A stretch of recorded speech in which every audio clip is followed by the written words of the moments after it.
अगोदर स्वच्छ चांगले धुवून घ्यायचे, नंतर त्याची साल काढून घ्यायची आणि बारीक किसणीने पाण्यामध्येच किसून घ्यायचे, म्हणजे काळे पडत नाही. नंतर एका मिक्सरच्या भांड्यामध्ये 2-3 हिरव्या मिरच्या, चवीनुसार मीठ हे अगोदर बारीक वाटून घ्यायचं. नंतर भाजलेले शेंगदाणे यामध्ये जाडसर वाटून घ्यायचे.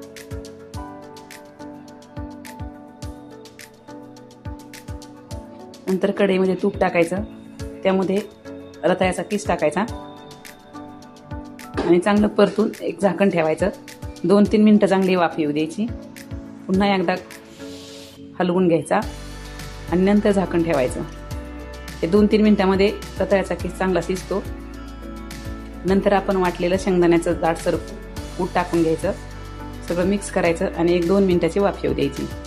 मस्त असा चटपटीत तिखट रताळ्याचा किस तयार. हा दह्याबरोबर एकदम टेस्टी लागतो.